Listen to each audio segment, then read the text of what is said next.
জয় মা প্রভু মাইগুলার নাইকে ঠিক করবো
পাল সিন্ধু ভাই বল অতি নাম পরম সার্ব বৈষ্ণবে ভো নমো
করছি গৌর কথা, কৃষ্ণ কথা।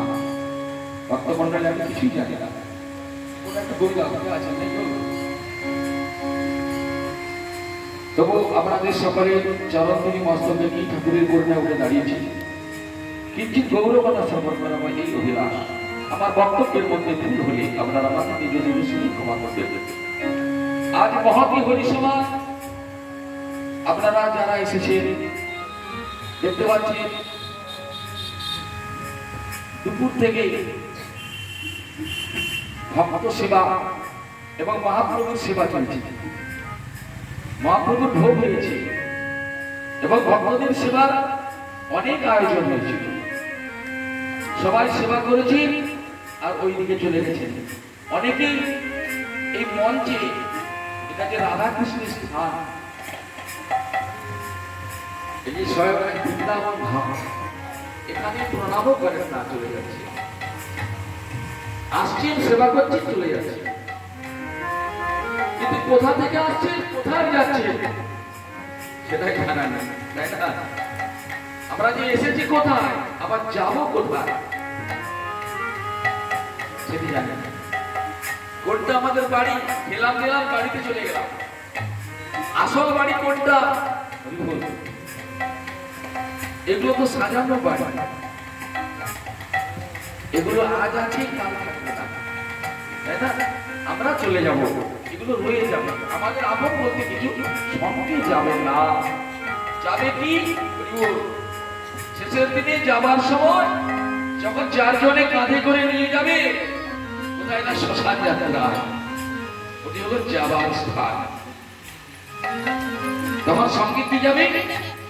এই হরি নাম সঙ্গে যাবে, এই হরি নাম সঙ্গে যাবে, এই হরি নাম সঙ্গে যাবে, এই হরি নাম সঙ্গে যাবে। হরে কৃষ্ণ কৃষ্ণ কৃষ্ণ হরে হরে, হরে রাম কৃষ্ণ হরে হরে, হরে রাম রাম রাম হরে হরে, হরে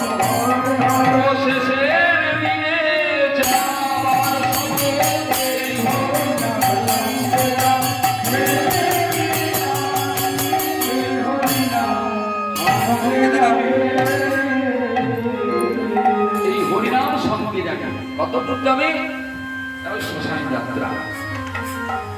যতক্ষণ দেহটা পুড়বে ততক্ষণ নামটা চলবে, আর কিছু সঙ্গে যাবে না। গোবরের বলতে থাকলেও সেটা খুলে দিতে হবে, কেটে দিতে হবে। শোনা দাদা কষ্ট কিছুই না, তাহলে দেহটা পুড়ে গেল, সব শেষ। আর কি যাবে? সেটি কি যাবে?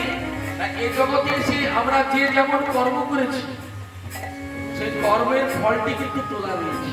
কোথায় আছে?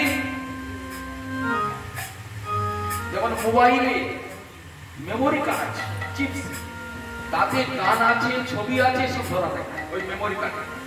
মোবাইলটা থেকে খুলে দেন, দেখবেন না কিছু নেই। সেইরূপ আমাদের এই দেহটা পঞ্চভূতে গঠিত দেহ, এর মধ্যে একটি চিপস লাগানো আছে। সেটি কি না সূক্ষ্ম দেহ, আত্মারূপী ভগবান, জীব আত্মারূপী এই দেহের মধ্যে আছে। ভগবান শ্রীকৃষ্ণ অর্জুনকে শ্রীমদ্ ভগবদ গীতায় বলেছে, ঈশ্বর সর্বভূতানাং হৃদ্দেশে অর্জুন তিষ্ঠতি। প্রত্যেকটি জীবে সর্বভূতে হৃদয়ে আমি আত্মারূপী বিরাজ করি। ঈশ্বর ভগবান কোথায় আছে? আমাদের হৃদয়ে আছে। দেহটা পুড়ে গেল, কিন্তু সূক্ষ্ম দেহ আত্মারূপী ভগবান, তাকে পোড়ানো যায় না, নষ্ট করা যায় না, কাটা যায় না, ছেঁড়া যায় না, ওটি কিন্তু রয়ে গেল। সেটি কি নিয়ে গেল? তার মধ্যে সব ধরা রয়েছে কর্মফল। যেখান থেকে এসেছি আবার সেখানেই আমরা চলে যাব, কিন্তু কর্মগুণী আবার এ জগতে বারে বারে আসতে হবে, বারে বারে আসতে হবে, বারে বারে আসতে হবে, বারে বারে আসতে হবে। কর্মফল ভোগ করিতে বারে বারে আসতে হবে, কর্মফল ভোগ করিতে বারে বারে আসতে হবে। কর্মফল ভোগ করতে বারে বারে আমাদেরকে আসতে হবে আর যেতে হবে। এই যাওয়া আসাটা যদি ঠিক না হয়, এটা বলছিলাম না, সেবা করে চলে গেলে এদিকে আসবেন না, তাহলে তার কেমন আসা আর কেমন যাওয়া? তার যাওয়া আসা বিফল হলো, যাওয়া আসা বিফল হলো, যেমনি আসা তেমনি যাওয়া,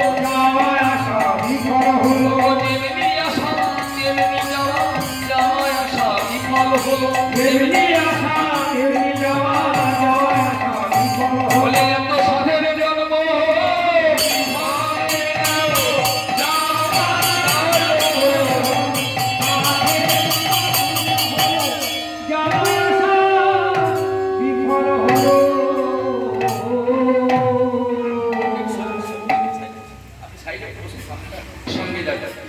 আর কি যাবে, আর কি যাবে, সেটি কি?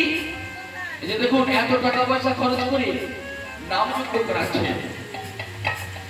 অনেকের টাকা পয়সা আছে কিন্তু করার মতো মন নেই। তাহলে যারা করাচ্ছেন তাদের কি লাভ হচ্ছে, আর যারা করাননি তাদের কি হচ্ছে? প্রতি বছর যে টাকাটা খরচ করছে যদি একটু ব্যাংকে রাখবেন পারবেন, কিন্তু এখানে দেব সেবা, ভক্ত সেবা, হরি সেবা, গৌর সেবাতে চলে যাচ্ছে। কিছু লাভ হচ্ছে, হচ্ছে।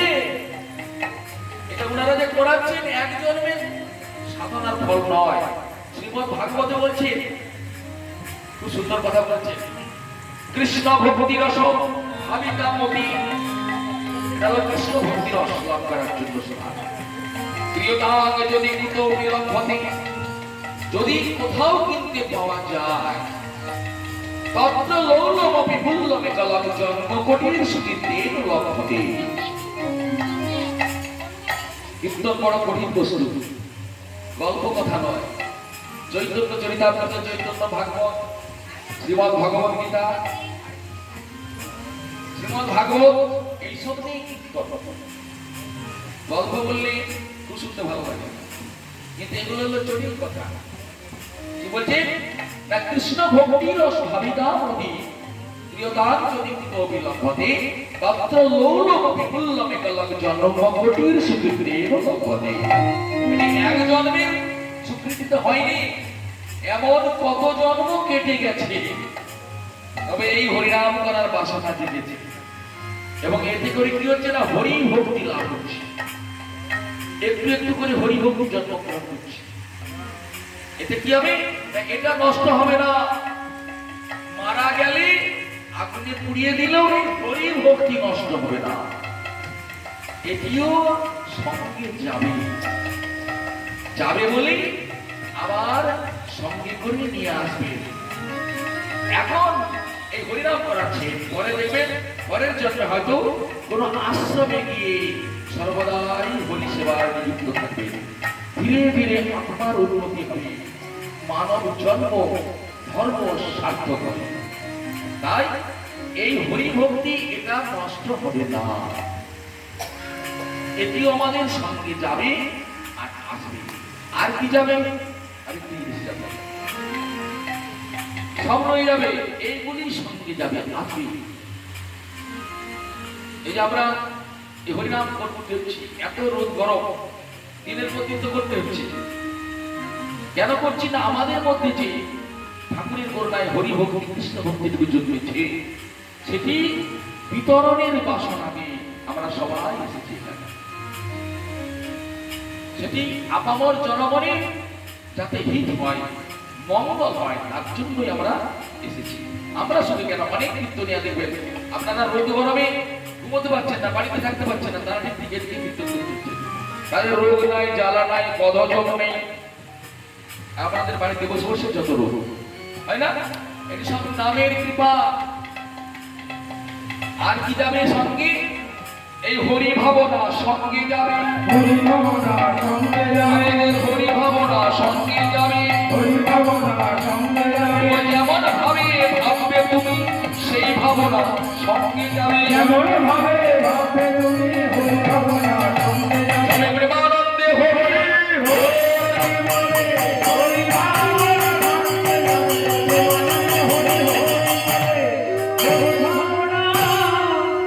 সঙ্গে যাবে। শ্রীমদ ভগবত গীতাতে ভগবান অর্জুনকে বলেছেন, অর্জুন জগজগ বাপি সরল ভাব তজ তত্তি কলেবর মাম তমেব ইতি কুন্তেও সদা তদ ভাব ভাবিত। মৃত্যুকাল, মন দিয়ে শুনবেন, এগুলি কাজে লাগবে। যে কথাগুলো বললাম সব শাস্ত্রীয় কথা। মৃত্যুকালে, মৃত্যু সজ্জায় শুয়ে শুয়ে আমরা যেমন ভাবনা ভাববো, পরের জন্মে ঠিক সেইভাবে আমাদেরকে আসতে হবে। খুব মূল্যবান কথা। কেউ মৃত্যুকালে যন্ত্রণা, মৃত্যু যন্ত্রণা সহ্য করতে না পেরে ছেলেকে ডাকে, বলে আয়, ছেলেকে ডাকছে, আয় কাছে আয়, কাছে আয়। তখন গরিব কথা স্মরণ হয় না। এই ছেলেকে ডাকতে ডাকতে ডাকতে ডাকতে যদি মারা যায়, আবার ওই বংশেই সে ছেলে হয়ে জন্মগ্রহণ করবে। ভগবান বলছেন অর্জুনকে, জগজগবাপি সরল ভাব তজ তত্তি কলেবর, কলেবর মানে দেহ ত্যাগ করবে। তব তমেব ইতি কুন্তেও সদা তদ ভাব ভাবিত। কেউ যদি বাড়ির একটি ভালো গাই গরু অনেক দিন দেয়, মৃত্যুকালে দেখছে যে আমি তো চলে যাবো, মারা যাবো, এই গাই গরুটাকে ছেলেরা যদি না দেখে, তাই গরুর কথা ভাবতে ভাবতে ভাবতে ভাবতে মারা গেল। পরের জন্মে গরু হয়ে আসতে হবে। ভগবানের কথা, তার প্রমাণ শ্রীমদ ভাগবতে আছে। যারা আপনারা পড়েছেন, যারা শুনেছেন জানেন। ভরত মহারাজ, মহারাজ রাজা অনেক রাজ্য সুখ ভোগ করেছেন সারা জীবনে। করার পর ভোগ করতে করতে করতে করতে একটা ত্যাগের বাসনা জাগলো।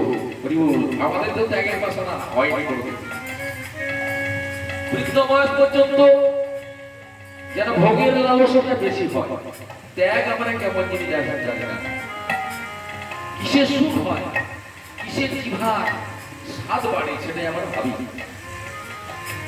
কিন্তু ত্যাগেই শান্তি, আসক্তিতেই যত দুঃখ।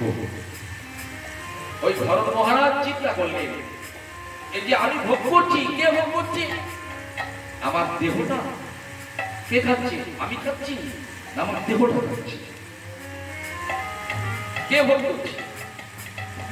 দেহটা কি আর আমি কি? যখন আমার শরীর অসুস্থ হয় বলে আমি অসুস্থ, তাহলে আমার দেহটা অসুস্থ হলে আমি অসুস্থ বলি, তাহলে দেহ আর আমি কিন্তু আলাদা বস্তু। আমি কি কে জানবার জন্য ওই ভরত মহারাজ সব রাজ্যপাট ত্যাগ করি সরস্বতী নদীর তীরে এসে উপস্থিত হলেন। সেখান থেকে গণ্ডকী নদীর তীরে একটি কুটির করলেন, করে সেখানে তপস্যা করছে, সব ছেড়ে এসেছে। দেখো, এই মায়া বড় ভীষণ বস্তু।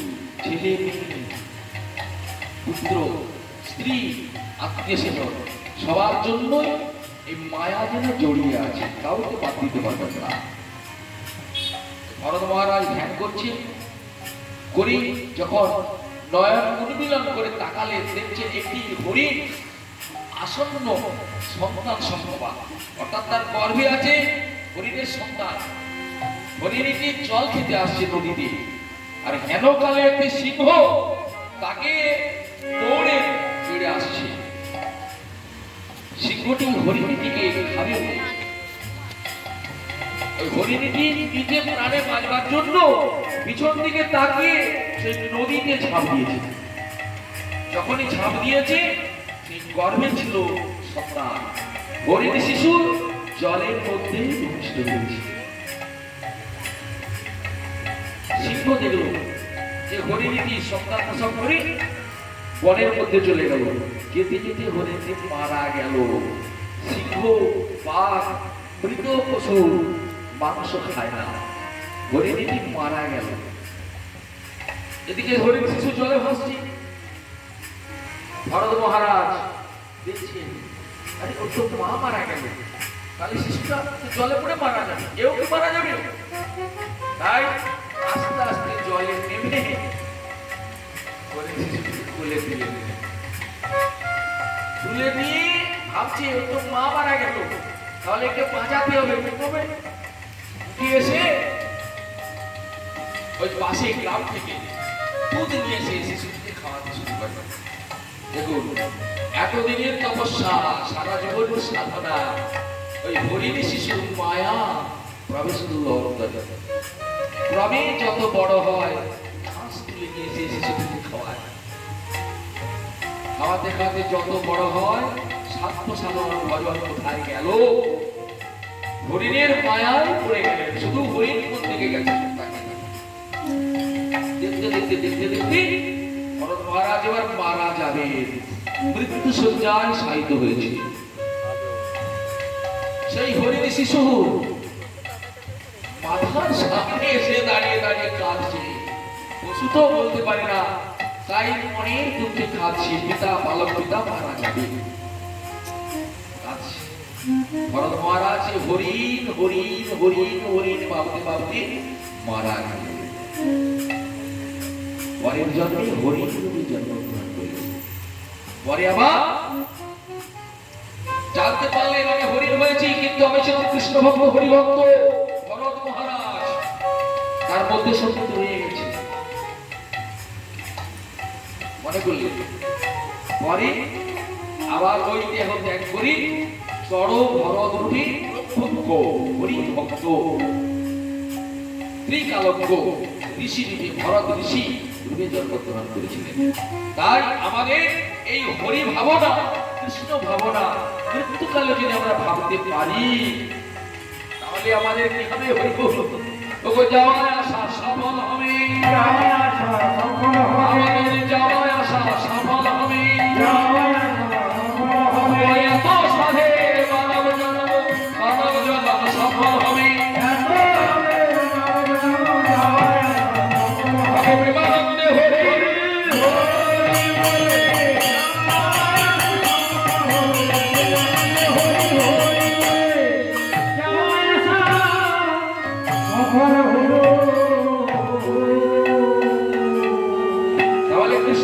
হরিভক্তি নিয়ে আমরা জন্মগ্রহণ করি। যার যেমন সাধনা সে সেভাবেই আবার আসবে। 1501 খ্রিস্টাব্দের কথা, সরস্বতীর নদীর তীরে সপ্তগ্রাম নামে একটি গ্রাম। সেই গ্রামের জমিদার ছিলেন হিরণ্য দাস আর গোবর্ধন দাস। সেই জমিদারিতে 1501 খ্রিস্টাব্দে, এখন হচ্ছে 2024, তখনকার দিনে তাদের বার্ষিক বছরে আয় ছিল 20 লক্ষ টাকা। জমিদারি থেকে রাজস্ব বাবদ আসতো 12 লক্ষ টাকা প্রতি বছর।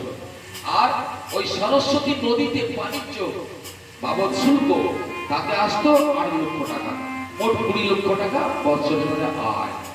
এইরকম জমিদারে সেই বংশে জন্মগ্রহণ করলেন এক পরম বৈষ্ণব, এক হরিভক্ত, কৃষ্ণ ভক্ত। নাম তার হলো রঘুনাথ। জন্ম বৈরাগ্য, পরম বৈষ্ণব। এসেছেন ঐশ্বর্য ভূমিতে, পিতার জমিদারিতে, কিন্তু মন পড়ে আছে হরির দিকে। মা বাবা ছেলেকে লেখাপড়া শেখানোর জন্য গোবর্ধন দাস পাশের গ্রাম চাঁদপুরি বলরাম আচার্যের বাড়িতে লেখাপড়া শেখাতে পারে। বলে শিখবি যদি বামন পাড়ায়, ব্রাহ্মণদের বাড়িতে পড়াশোনা খুব ভালো হয়। ওই বলরাম আচার্য উনি খুব কৃষ্ণ ভক্ত, হরিভক্ত, সাধু সন্ত এবং অনেক ভক্ত আসতো, থাকতো, খেত, বেশ কিছুদিন রয়ে যেত। সেইভাবে এসেছে সে ব্রহ্মার অবতার জগৎ হরিদাস, যাকে বলা হয় ঠাকুর হরিদাস। বেদ বলে রামচন্দ্র খান তাকে থাকতে দেয় না। তুলসী মঞ্চ করে সারাদিন রাত্রিতে 3 লক্ষের বেশি হরে কৃষ্ণ নাম জপ করে আর হরিণ সাধনা করে। তাই বেনবল থেকে এলেন কোথায়? এই চাঁদপুরি বলরাম আচার্যের বাড়িতে এসে উপস্থিত হয়েছে। সেখানেও তুলসী মঞ্চ করছে, করে সকাল সন্ধ্যে ঠাকুরের চরণে নিবেদন জানান। বলে হরি হে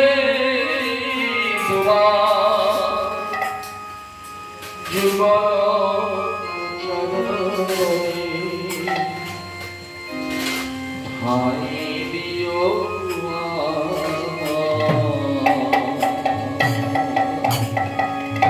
হরি হে তোমার যুগল চরণে হায় দিও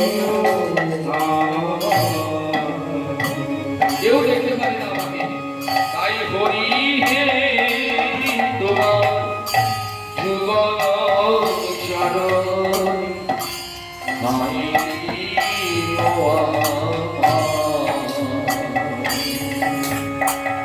হরি হে তোমার হরিদাস নাম গান করছে আর রঘুনাথ পাঠশালা থেকে শুনতে পাচ্ছেন। ত্রিভুবন মাঝে নয়ন মোছাতে, ত্রিভুবন মাঝে নয়ন মোছাতে, এই ত্রিভুবন মাঝে নয়ন মোছাতে, ত্রিভুবন মাঝে নয়ন মোছাতে, ওরে কেহনাইয়ারা হরি হে তোমার যুগল চরণে হায় দিও বলে হরি হে তোমার যুগল চরণে হায় দিও। রঘুনাথ দাঁড়িয়ে দাঁড়িয়ে শুনছে অসারের সার জানিলাম তুমি অন্তরে, তুমি অন্তর্যামী, অসারের সার জানিলাম হরি হে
ঠাকুরের চরণে নিবেদন জানাচ্ছে আর অজর নয়নে কাঁদছে, প্রেম ভক্তি ছড়িয়ে ছড়িয়ে পড়ছে।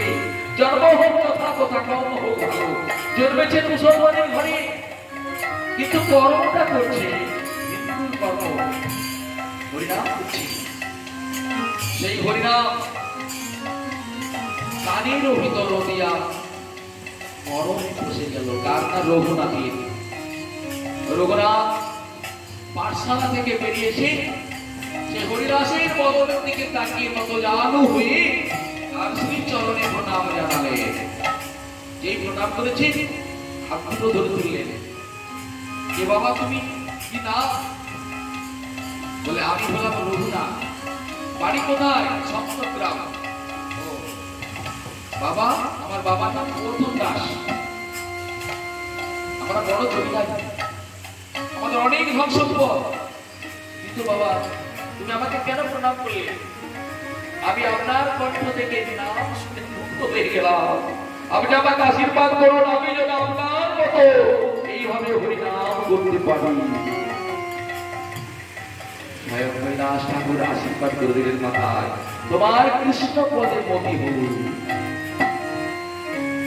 পেয়ে গেলে রঘুনাথ পাঠশালা থেকে বাড়িতে এলেন, কক্ষ তলে পুঁথি নিয়ে এসে মাকে বাবাকে জানাচ্ছে আমি আর পড়তে যাবো না। কেন রে? না পড়া ভালো লাগে না। যাবি না? বলেন না। শোন, এই এত বড় জমিদারি, এত ধন সম্পত্তি কে রক্ষা করবে বাবা? লেখাপড়া না শিখলে তুই যা, তুই পড়তে যা, বড় হো, মানুষ হো, তারপর তো যা ইচ্ছা তুই তাই করবি। ঠিক আছে। বাবা যখন পাঠাচ্ছে, আবার সে বলরাম আচার্যের বাড়িতে ঘুরতে যাচ্ছে, আর হরিদাস ঠাকুরের কাছে বসে থাকে। এইগুলো লেখাপড়া। কয়েকদিনের মধ্যে হরিদাস চাঁদপুর ছেড়ে চলে গেলেন শান্তিপুরে অদ্বৈত আচার্যের বাড়িতে। সেখানে স্থান পেল না। তখনকার সমাজ ঠাঁই দিল না, তাই গঙ্গার তীরে আবার একটি কুটির করে সেখানে হরিদাস ঠাকুর সাধন ভজন করে। রঘুনাথ দেখলেন আমার আর সেখানে গিয়ে লাভ কিছু নেই, যার জন্য যেতাম সেই চলে গেছে। তাই রঘুনাথ আর পাঠশালা গেল না। ক্রমে ক্রমে দেখতে দেখতে যখন 10 বছর বয়স হল, এদিকে সচিল দুলাল নিমাই 1486 খ্রিস্টাব্দে জন্মগ্রহণ করেছিলেন। 24 বছর বয়সে সন্ন্যাস ধর্ম গ্রহণ করে শান্তিপুরে এসে অবস্থান করছেন।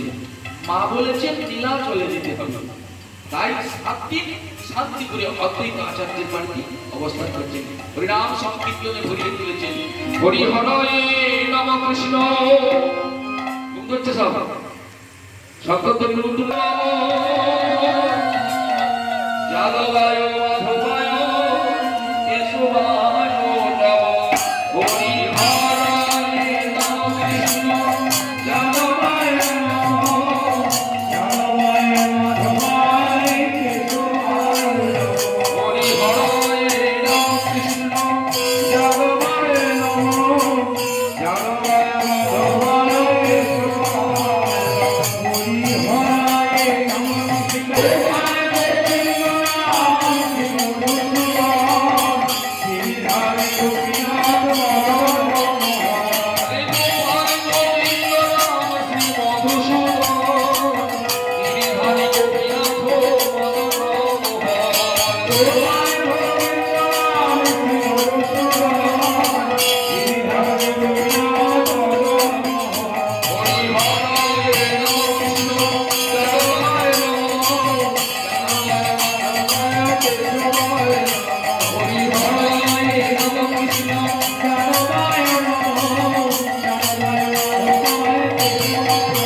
দলে দলে ভক্ত আসছেন মহাপ্রভুকে দর্শন করার জন্য।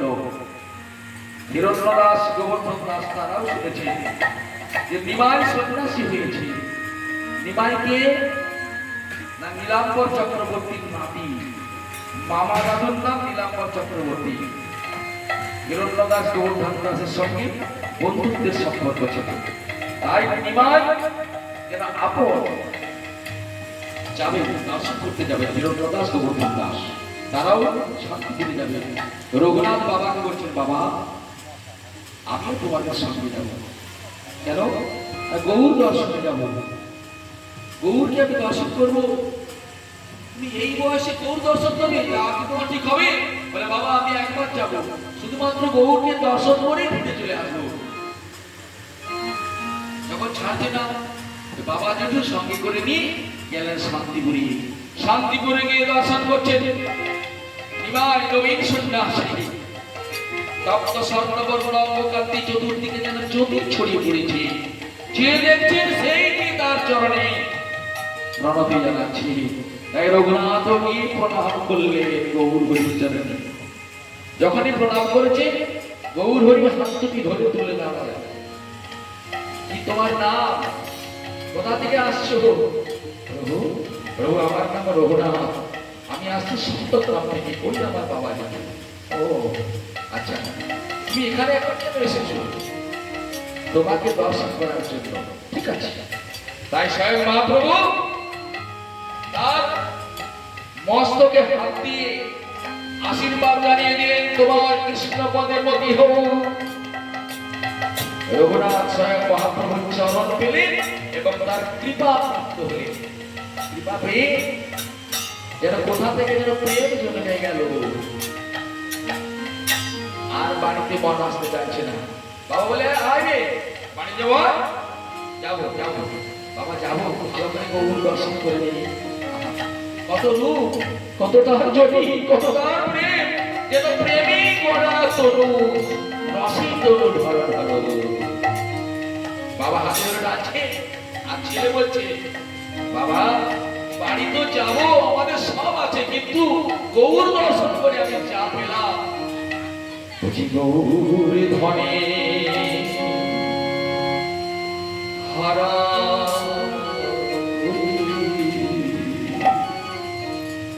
ও গো সর্বহারা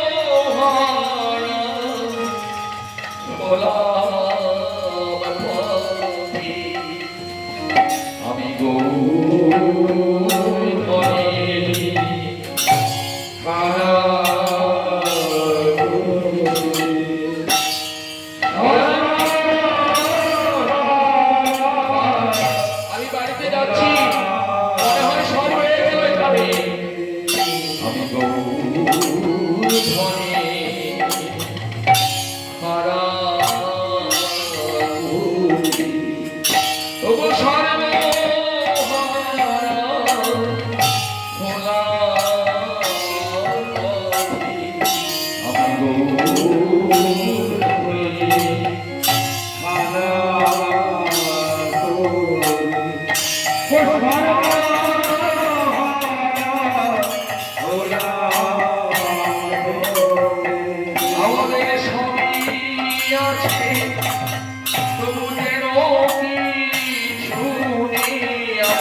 রঘুনাথকে টানতে টানতে বাড়িতে নিয়ে শুধু মন চায় তার সঙ্গে চলে যাব।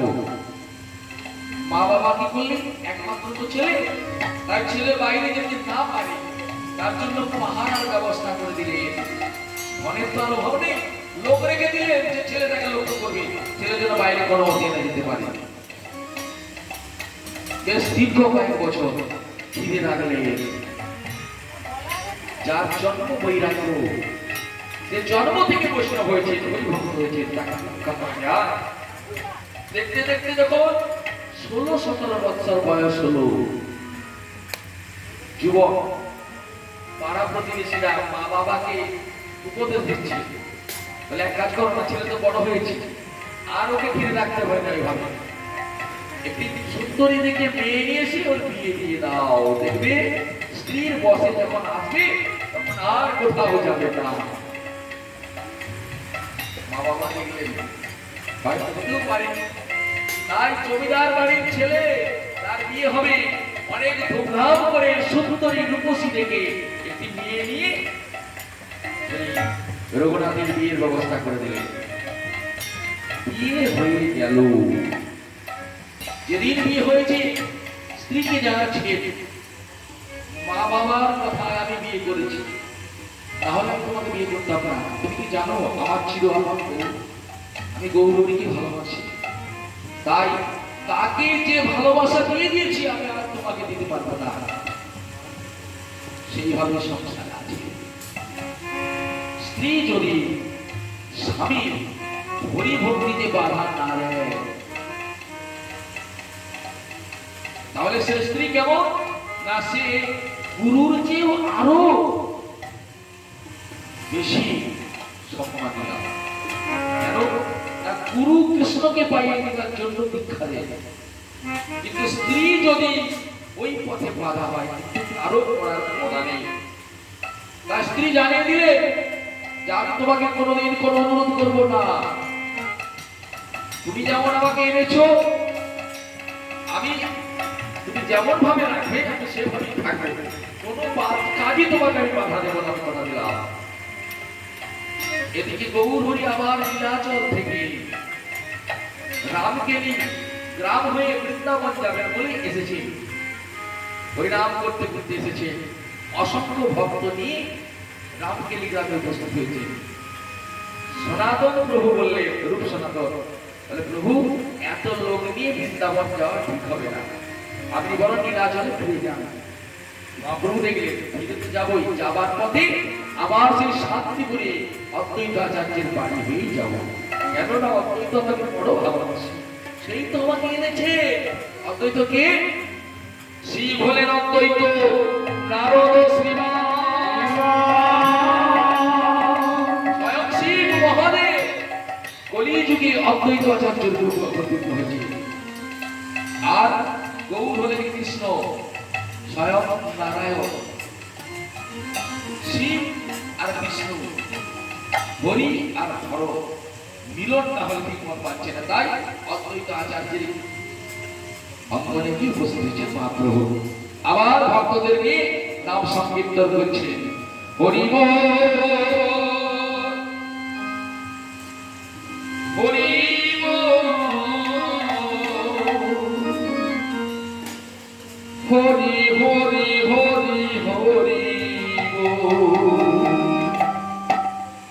সবাই মিলে বলো হরি বল হরি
দলে দলে ভক্ত আসছেন তাকে আবার দর্শন করতে। রঘুনাথের মন গৌরহরির দিকে, তাই লোক মুখে শুনেছেন যে আবার এসেছে গৌর শান্তিপুরী, আমাকে যেতে হবে। স্ত্রীকে বলছেন, জানো তুমি তো আমার সব কথাই রেখেছো, একটি আমাকে একবার তুমি আমাকে দয়া করো। তুমি বলো না, বলো, তুমি বলো, তুমি যা বলবো আমি শুনবো, আমি তো কথা দিয়েছি, যেমন সংসারে রেখেছো সেভাবে আমি আছি। শোনো, তোমাকে একটি আমি আমার নিবেদন জানাই। বলে, পিতা মাতা বড়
দর্শন করতে যাওয়ার জন্য আদেশ করো। ঠিক আছে, ঠিক আছে, তুমি যদি সেখানে গিয়ে শান্তি পাও তুমি যাও, আমি তোমাকে বাধা দেব না। তাই গৌরের নাম নিয়ে রঘুনাথ চললেন সুদূর সেই শান্তিপুরে। সেখানে গৌরী দিগ্বিদিক আলো করে বসে আছে, কত ভক্ত আসছেন তার চরণে প্রণাম করছেন।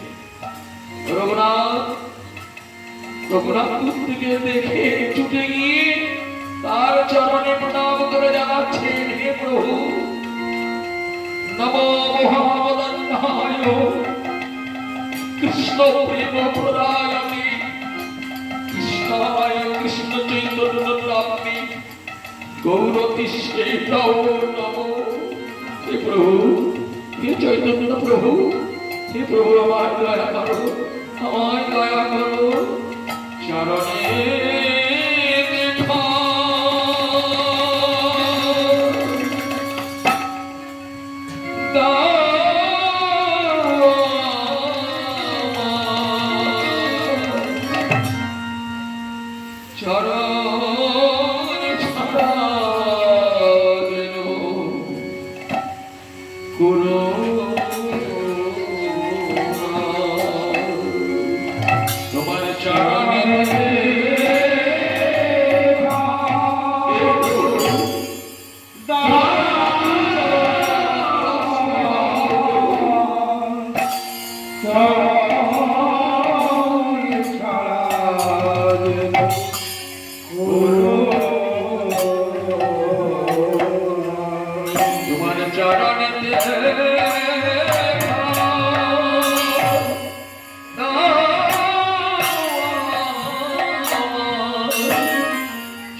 তবে এখনই নয়, তোমাকে বাড়িতে যেতে হবে। যখন সময় হবে ঠিক তোমাকে কৃষ্ণ উদ্ধার করবে। যাও, তুমি বাড়িতে যাও। রঘুনাথ বাড়িতে ফিরে গেলে রঘুনাথ শান্তিপুর থেকে আবার নীলাচলের পথে চলে গেল। রঘুনাথ বাড়িতে আছে কিন্তু মন আছে গৌরের কাছে। মন মনা ভাবো। ভগবান অর্জুনকে বলছেন, বলবো বলবো কি বলবো? ভগবান অর্জুনকে বলছেন মন মনা ভাবো, মনটা আমাকে দাও। সংসারে আছে ঠাকুর, এখন তো কলেজ ছিল তাই না? তখন ওই ধানকে ভিজিয়ে তাকে সেদ্ধ করে ঢেঁকিতে চিড়ে কোটানো। একজন ওই ঢেঁকিতে পা দিতেন আর একজন বাহাতে করে গড়ে ওই ধানগুলো দিত, বা নাড়তো, চিড়ে তুলতো, বন্ধুদের সঙ্গে কথা বলতো, আবার ছেলেকেও খাওয়াতো। অনেকগুলি কাজ কেন পাবে না? না নিতাইয়ের আদেশ না হলে গৌর ধন হলো নিতাইয়ের বস্তু। নিতাই পদ কমল কোটি চন্দ্র সুশীতল ছায় জোড়ায়, কেন নিতাই বিনি ভাই রাধা কৃষ্ণ পাইলে রায়, দিল করি ধরো পায়। তাই নিত্যানন্দ তিনি যদি না আদেশ করেন, তিনি যদি না দেন, তাহলে গৌরকে পাওয়া যাবে না। নিতাই আসছে পানিহাটি গঙ্গার কূলে, কি করতে না কলির জীবকে উদ্ধার করার জন্য হরিনাম নিয়ে আসছেন। ওগো হরিনাম এর নৌখানি শ্রী গুরু কান্দারি গো,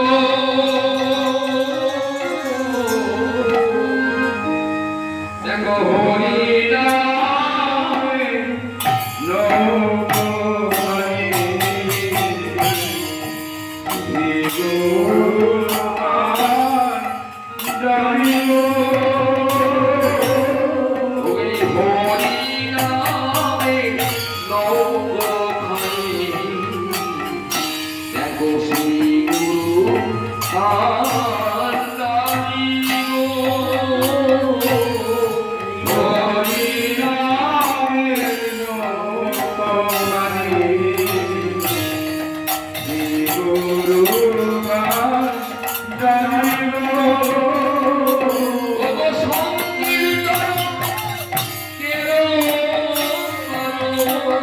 দেখো তোমরা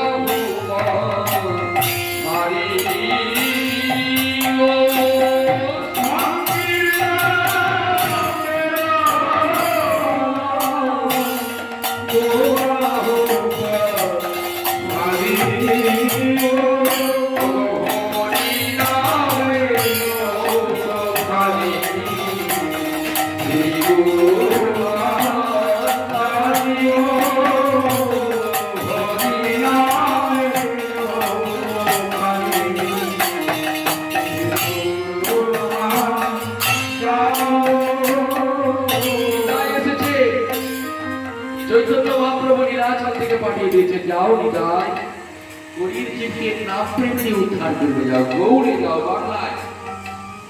তাই উত্তর 24 পরগনায় গঙ্গার কূলে পানিহাটিতে বৃক্ষ বলে এসে নিত্যানন্দ প্রভু উপস্থিত হয়েছে। ডাকছেন কলির জীবকে, ডাকছেন আয় আয় আয় এদিকে আয়, বলে আয় কে তোরা পারে না,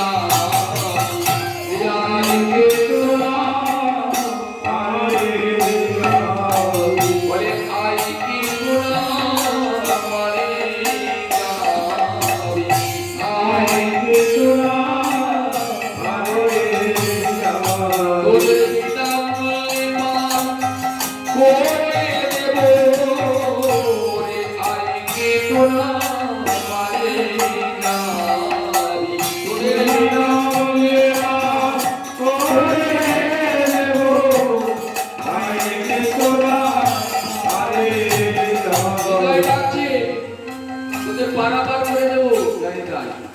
কি পার করবে? গঙ্গার পার, এপার সেপার। সংসার, সমুদ্র,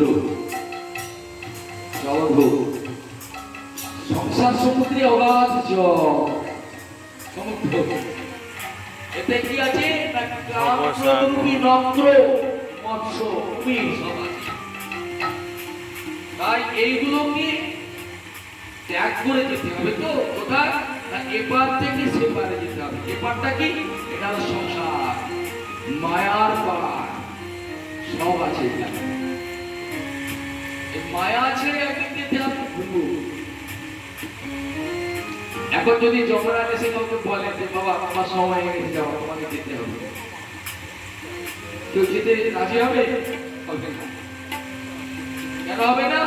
না, মায়ার জগতে সব ছেড়ে যেতে কেউ রাজি হবে না।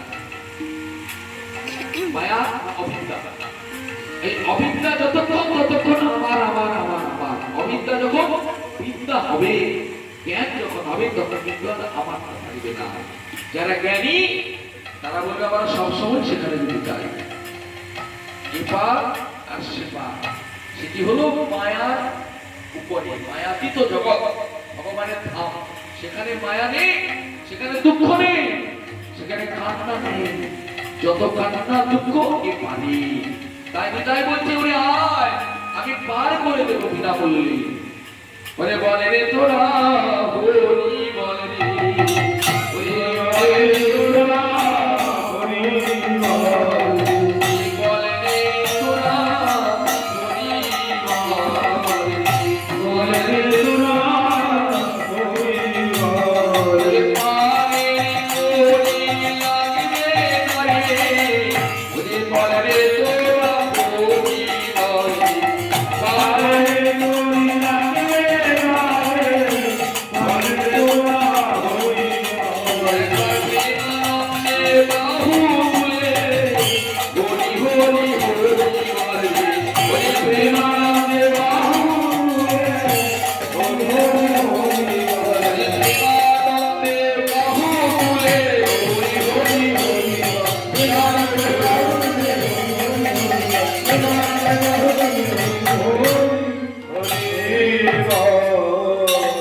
নিতাই এসেছে, নিতাই এসেছে, চতুর্দিকে রব পড়ে গেছে, নিতাই এসেছে। কে? না, নিতাই প্রাণের কর্তা, পারের কর্তা নিতাই। জগদীপ চলেছে তার কাছে, প্রণাম করছি, নিতাইয়ের আশীর্বাদ নিচ্ছে, চলে আসছে। রঘুনাথ শুনেছে, সম্পদ গ্রাম থেকে গিয়ে উপস্থিত হয়েছে, নিতাই চরণে পতিত হয়েছে। হে প্রভু, হে দয়াল, নিতাই কৃপা করো, নিত্যানন্দ কৃপা করো। নিত্যানন্দ প্রভু আমার রঘুনাথের হাত ধরে তুললেন। কি এবার বুঝতে পারছো আমি কে? বুঝেছি, বুঝেছি, কিন্তু তুমি তো অন্যায় করেছো, অপরাধ করে ফেলেছো। নিতাই বলছে, তোমরা কি করেছো? কি করেছো? তুমি চুরি করেছো, চুরি করেছো, তুমি চুরি করেছো, চুরি করেছো। বলে আমি হলাম জমিদারের ছেলে, আমি চুরি করবো কেন? আমার কি ধনের অভাব আছে চুরি করবো?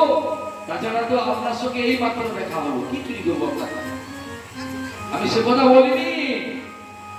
তোমায় শাস্তি দেব হে, শাস্তি দেব হে, শাস্তি দেব হে, শাস্তি দেব হে। আগে বলুন আপনি কি চুরি করেছেন, তবে তো শাস্তি দেবেন। কি চুরি করেছো? গৌর কার? কার? তাতে জানি না। গৌর হলো আমার ঘর, আমার সম্পদ। নিতাইয়ের হলো গৌর। নিতাই যদি না দেয়, গৌর পাবে না। তুমি আমাকে না বলে আগে গৌর নিয়ে গেছো। পরের দ্রব্য না বলিয়া নইলে চুরি করা হয়। তুমি তো আমাকে না জানিয়ে গৌরকে পেয়েছো, তুমি চুরি করেছো, তোমায় শাস্তি দেব। ধরা পড়ে গেছে কিন্তু আমার কাছে। কি শাস্তি দেবেন? দেখ, শাস্তি কি জানো? এই গঙ্গার কুলে যত ভক্ত আসছে সবাইকে ফলার খাওয়াতে হবে। দধি, দুগ্ধ, ঘৃত, চিড়া, চিনি, ফলমূল, মিষ্টান্ন দিয়ে ফলা, চিনি ভোগ এখানে তোমাকে করে খাওয়াতে হবে। যত আসবে বলে, প্রভু আমার তো অভাব নেই, জমিদারকে অনেক ভাগ আছে, যদি কিছু সেবায় কাজে লাগে, বৈষ্ণব সেবায়, একটু ধন্য হবো। ঠিক আছে, আপনি অপেক্ষা করো, আমি বাড়িতে যাচ্ছি। বাড়িতে গিয়ে বাবাকে জেঠুকে বলে যা প্রয়োজন সব হার ভর্তি করে লোক দিয়ে আনাচ্ছেন এই গঙ্গার কুলে। উপরে চাঁদোয়া দিয়ে মন্দির তৈরি করে সেখানে সাজিয়ে দিচ্ছে এবার সাজিয়ে দিয়ে নিত্যানন্দ প্রভু গৌরকে ডাকছে। গৌর কোথায়? লীলা চলে। দুটো আসন করে যাই ডাকছেন গৌরকে। গৌর না হলে সেবা হবে না। নীলাচল থেকে নিতাইয়ের ডাকে গৌরকে আসতে হয়েছিল। কৃপা করো, নিত্যানন্দ ডাকছে, কৃপা করো, কৃপা কৃপা কৃপা করো, হে গৌর হরি, তোমাকে আসতে হবে। হে গৌরহরি, নীলাচল থেকে তোমাকে এসে কৃপা করো,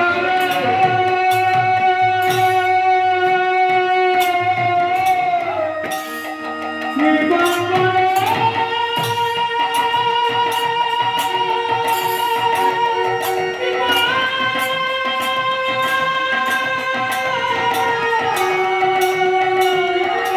প্রভু এসে নিতাই তোমায় ডাকে।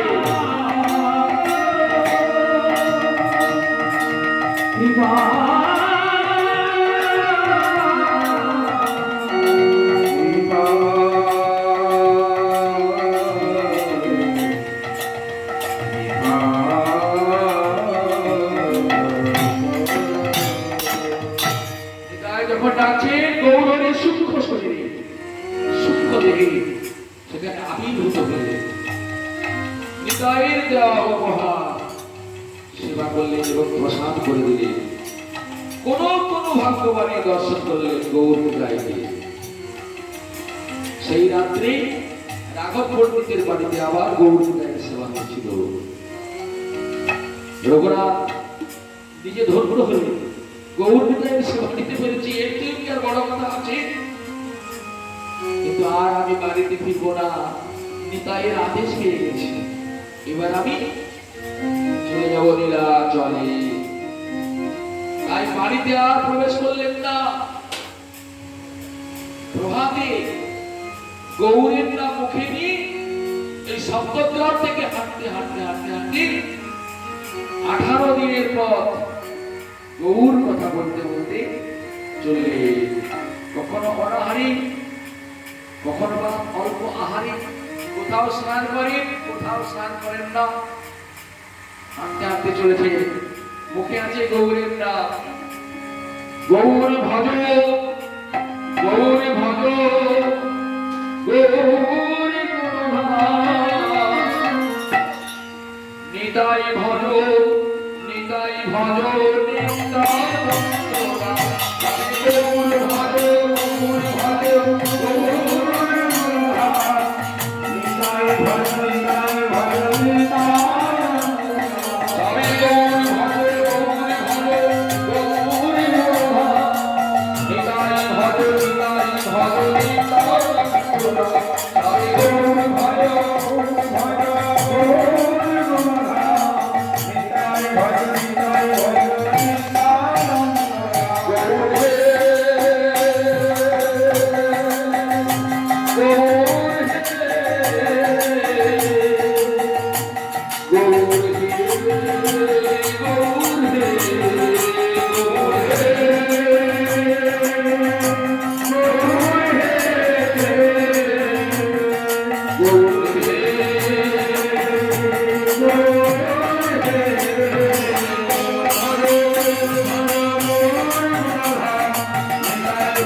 হাঁটতে হাঁটতে কোনো বাধা তাকে রক্ষা করতে পারলো না। কাঁটার মধ্যে চলছে, পা ফেটে রক্ত ঝরছে, কোনো বাধা পারলেন না। পথের মধ্যে জ্বর পেয়ে গেল। জ্বরে ভুগতে ভুগতে ভুগতে ভুগতে গৌর দর্শনের আশায় নীলাচলে গিয়ে পৌঁছেছে। কোথায় যাবে? না কাশী মিশ্রের ভবনে, যেখানে হরিদাস ঠাকুর আছে, সেইখানে গিয়ে উপস্থিত হলেন। মহাপ্রভু প্রতিদিন হরিদাসের জন্য জগন্নাথের মহাপ্রসাদ পাঠিয়ে দিলেন। আজ গোবিন্দ দাসকে বলছি, গোবিন্দ দাস আজ দুজনের জন্য নিয়ে যাবে। কেন প্রভু দুজনকে? হরিদাস ঠাকুর তো একাই। বলে না, আজকে এসেছে একজন জমিদারের ছেলে, সে নাম রঘুনাথ।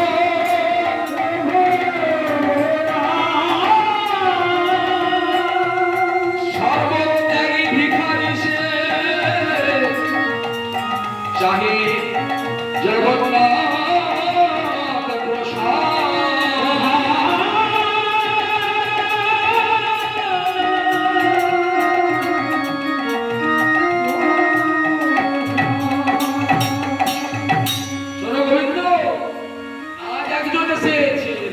ভিখারি জমিদারের ছেলে সব ত্যাগ করে এসেছি। পরম বৈষ্ণব, পরম ভক্ত, বৈরাগী। জগনে সংসারের কোন মায়ায় তাকে বেঁধে রাখতে পারে না। ধন পারল না জমিদারি, সুন্দরী স্ত্রী পারল না তাকে বেঁধে রাখতে, মা বাবা বেঁধে রাখতে পারল না। সে এসেছে তুমি তার জন্য মহাপ্রসাদ নিয়ে যাও। এই মহাপ্রভুর করুণা। গোবিন্দ দাস প্রসাদ আছে, মহাপ্রভু পিছিয়ে পিছিয়ে আসছে রঘুনাথকে দেখবার জন্য। রঘুনাথের সবে মাত্র প্রসাদ মস্তকে নিয়ে সেবা করবে, আর মহাপ্রভু যে সম্পর্কে দাঁড়িয়েছেন দেখতে রঘুনাথের এই অবস্থা হয়েছে। রঘুনাথ, রঘুনাথ তুমি আমাকে আশীর্বাদ দাও। প্রভু এই পথে আসতে আসতে কবু শৌচ, কবু অশৌচ, কবু এই দেহ পবিত্র, কবু অপবিত্র। এই দেহটা কি করে আমি আপনাকে স্পর্শ করতে দিই? রঘুনাথ তুমি কি জানো না, আমি তো তোমাদের মতো ভক্তির অপেক্ষায় আছি। তুমি কি জানো ভক্তি বলে পারো তুমি প্রখণ্ড শোভিতে আলিঙ্গন করো তুমি আমাকে শোভিতে।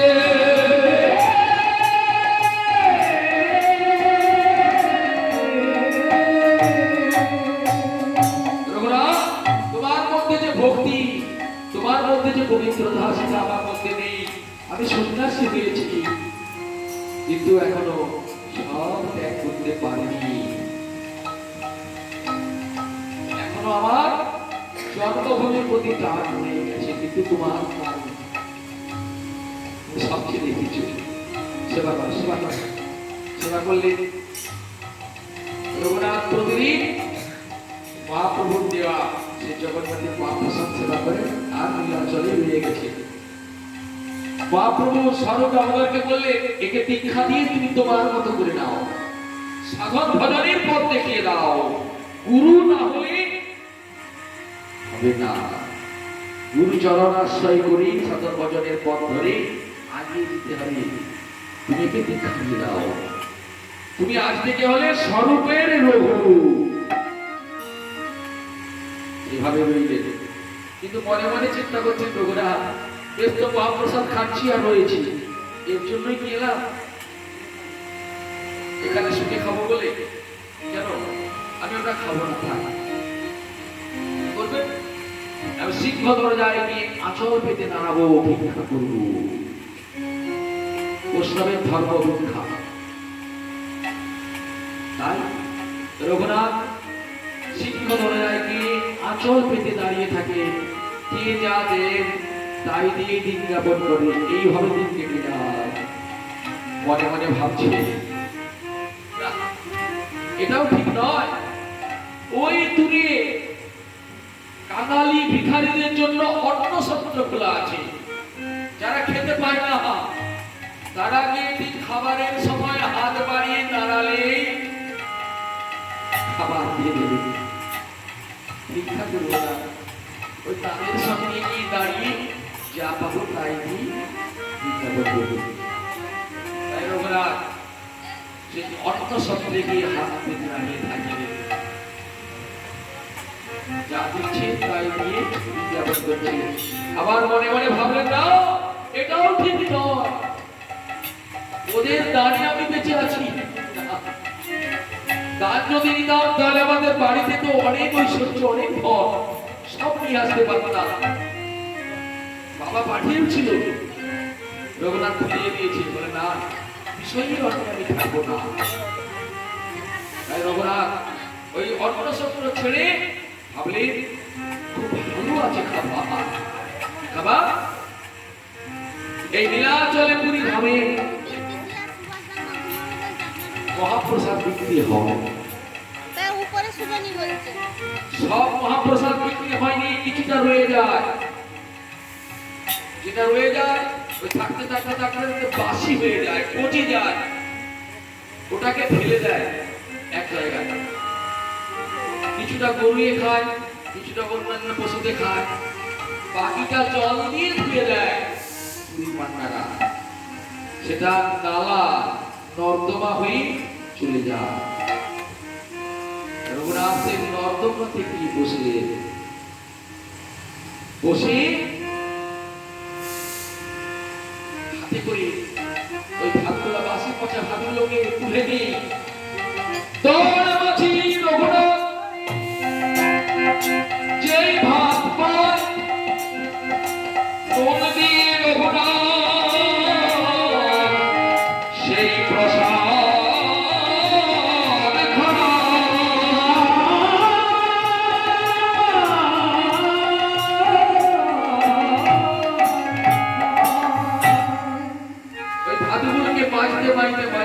যেটুকু বেরো হয় সেটিকে নুন দিয়ে রঘুনাথ ভালো করে মেখে আর 2 গ্লাস গ্রহণ করে। একদিন মহাপ্রভু জিজ্ঞাসা করছেন গোবিন্দকে, গোবিন্দ প্রভু, আচ্ছা রঘুনাথ কি খায় বলতো? সে তো আর মহাপ্রসাদ ভক্ষণ করে না, ভিক্ষাও করে না, কোথাও যায় না, প্রভু কি খায় দেখবে? কি খায় দেখবে? আমার সঙ্গে আসো। কি দেখছেন প্রভু? প্রভু গিয়ে দেখছেন সে রঘুনাথ সবে মাত্র ভাতগুলোকে নিয়ে এবার নুন দিয়ে একটু মেখেছে পূর্বের বদনে। এতকালে মহাপ্রভু গিয়ে হাত দিতে ধরেছেন, রঘুনাথ, রঘুনাথ তুমি নিত্যদিন এই প্রসাদ তুমি সেবা করো, এর কেমন আস্বাদ আমি তো বুঝতে পারি না, দাও দাও, তুমি আমাকে দাও দাও। এই বলে মহাপ্রভু নিজের বদনে তুলবে। রঘুনাথ বলে বলে না প্রভু না, নিও না,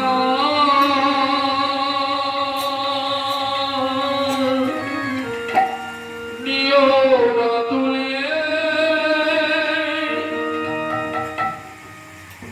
পশু যোগ্য সেবার কেমনই দনে মিলে নিও না,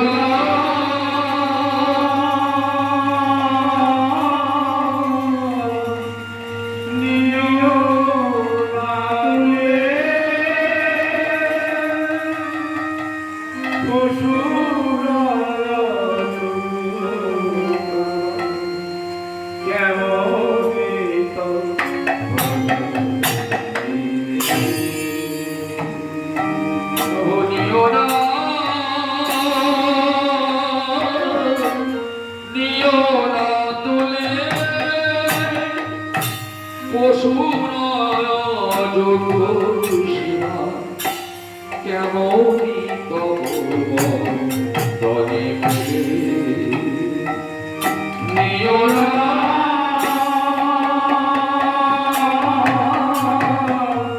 নিও না তুলে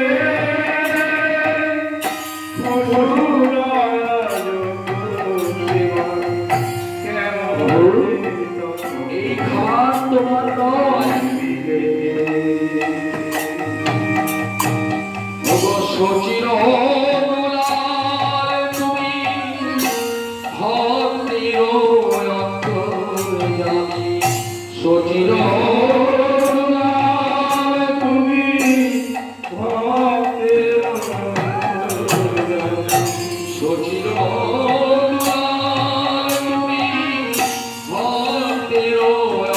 আমি সতীর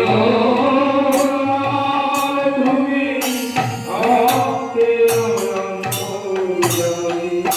মহাপ্রসাদ ছেড়ে কেন কুখাদ্য খেলে মহাপ্রসাদ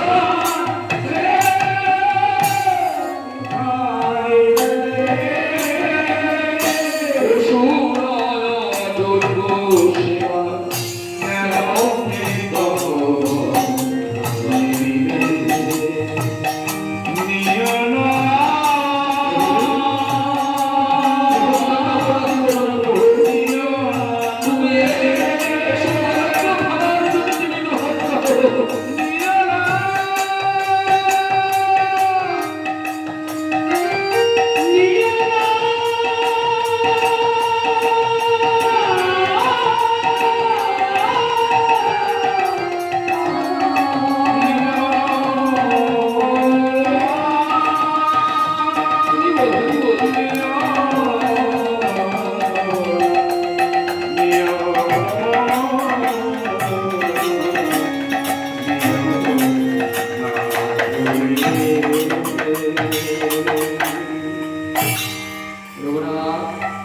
মহাপ্রভু যে ওই সেবা গ্রহণ করলেন, রঘুনাথের দুঃখে বলে গেলে ছি ছি ছি ছি, এ কি করলাম? আমার হাত দিয়ে প্রভু এই অখাদ্য কুখাদ্য কথা করলো, আমি আর এখানে থাকবো না। প্রভু প্রভু আমার ব্যবস্থা করো, আমি থাকবো না নীলাচলে। শোনো, আমিও চাই তুমি এখান ছেড়ে এবার বৃন্দাবনে যাবে, বৈষ্ণব ধর্ম শিক্ষা লাভ করবে। সেখানে কি আছি না, রূপ গোস্বামী আছে, সনাতন গোস্বামী আছে, অনেক বড় বড় বৈষ্ণব আছে সেখানে।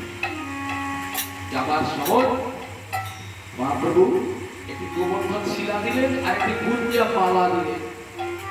এইগুলো তোমার নিজের বস্তু। বৃন্দাবনে গিয়ে প্রতিদিন গিয়ে গোবর্ধন তুমি ভ্রমণ করবে, পরিক্রমা করবে, আর এই গুঞ্জা মালা জপ করবে। এটি হলো তোমার সঙ্গের সাথী।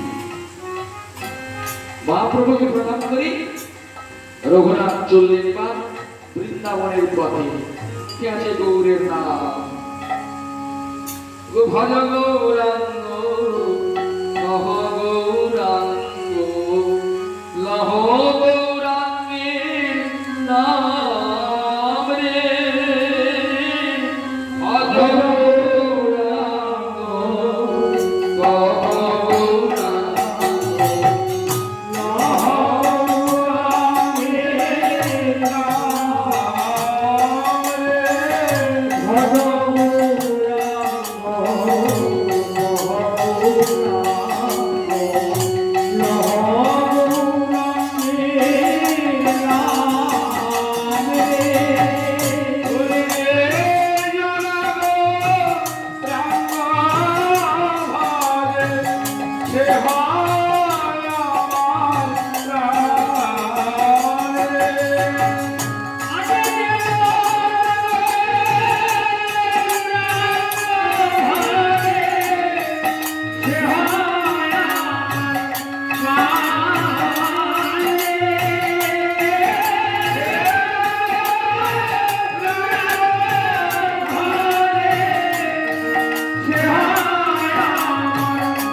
গৌরের নাম মুখে নিয়ে বৃন্দাবনে চলে ভক্তমণ্ডলী।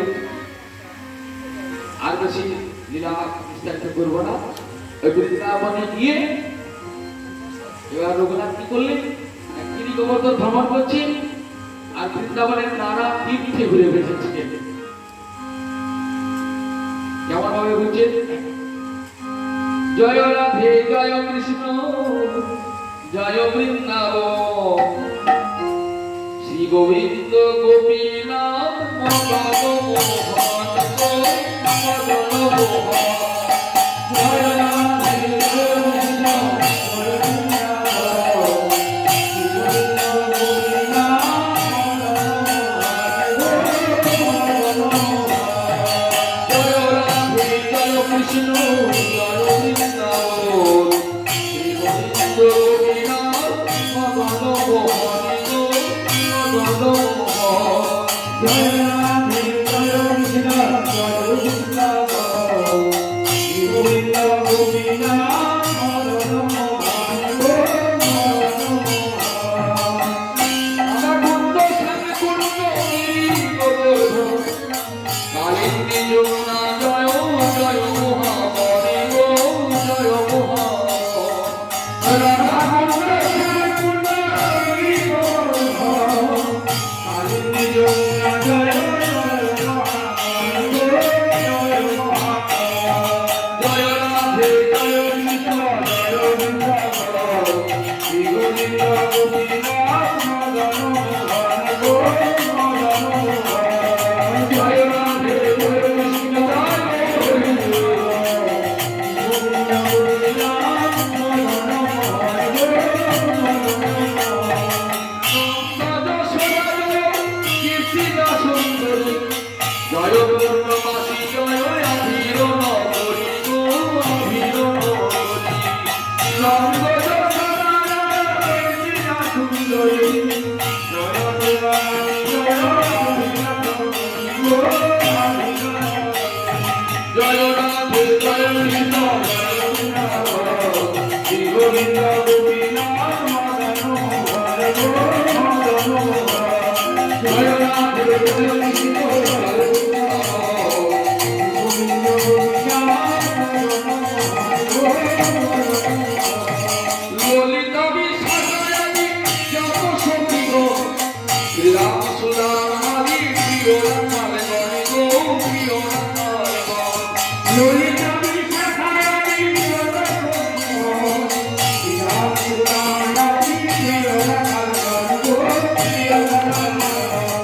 জয় রাধে জয় কৃষ্ণ জয় বৃন্দাবন শ্রী গোবিন্দ গোপীনাথ মদন মোহন গো মদন মোহন জয় রাধে জয় কৃষ্ণ জয় বৃন্দাবন গোবিন্দ গোপীনাথ মদন মোহন গো মদন মোহন যেটি ঘাটে বংশীব নাম সন্ধান যাহা যাহা লীলা কইরা শ্রী নন্দন করে গো অতি নন্দন যেটি ঘাটে বংশীব নাম সন্ধান যাহা যাহা লীলা কইরা শ্রী নন্দন গো শ্রী নন্দন জয় রাধে জয় কৃষ্ণ জয় বৃন্দাবন শ্রী গোবিন্দ গোপীনাথ মদন মোহন গো মদন মোহন জয় রাধে জয় কৃষ্ণ জয় বৃন্দাবন গোবিন্দ গোপীনাথ মদন মোহন গো মদন মোহন রঘুনাথ এইভাবে বৃন্দাবনের বনে বনে ঘুরে বেড়ান আর সাধন ভজন করে। ক্রমে ক্রমে দেহ যখন অসত্য হয়ে গেল অর্থাৎ বয়স হয়ে গেছে আর ঠিক মতো পরিক্রমা করতে পারছে না, ওই গিরি গোবর্ধনের একটি স্থানে বৃক্ষের তলায় শুয়ে শুয়ে ভাবছে যে সারাটা জীবন কেটে গেল বৃন্দাবনে এলাম, এবার তো চলে যেতে হবে, সময় হয়ে যাচ্ছে, বেলা চলে গেল, কিন্তু সারা জীবন আমি কি করলাম, কি হলো?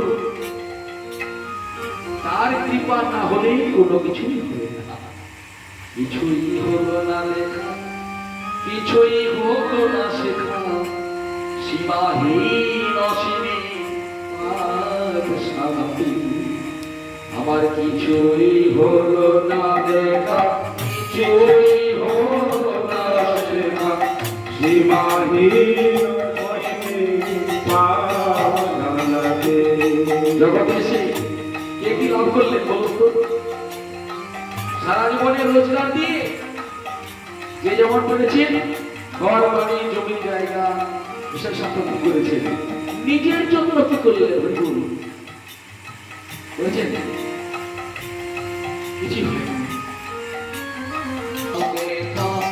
কিছুই হলো না শেখা, সীমাহীন অসীম আজ সারাতে আমার কিছুই হলো না দেখা, কিছুই হলো না শেখা, সীমাহীন অসীম জাহ্নবী মাতা নিত্যানন্দের দ্বিতীয় স্ত্রী বসুধা আর জাহ্নবী, উনি পরম বৈষ্ণবী আত্মাশক্তি মহামায়া অবতার ছিলেন। উনি দর্শন করতে গেছে বৃন্দাবনে পরম ভক্ত রঘুনাথকে। তাকে জানাচ্ছে মাগো সারাটা জীবন কেটে গেল আমার নীল নীলিমার তলে বসে গেল বেলা চলে, নীল নীলিমার বসে গেল বেলা চলে, নীল নীলিমার তলে বসে গেল বেলা চলে, নীল নীলিমার তলে বসে গেল বেলা চলে, কি হবে এখন বলো শেষ বেলাতে, সীমাহীন অসীম আজ সারাতে নীল নীলিমার চলে গেল বেলা চলে, কি হবে এখন বলো সেই বেলাতে, সীমাহীন অসীম আশাতে কিছুই হলো না দেখা, কিছুই হলো না শেখা, সীমাহীন অসীম আশাতে। যে গৌর গৌর করে সারাটা জীবন কাটিয়ে দিলাম, সে গৌর ছেড়ে চলে গেল। আর কি গৌর পাবো? আর কি আমাকে কৃপা করবে?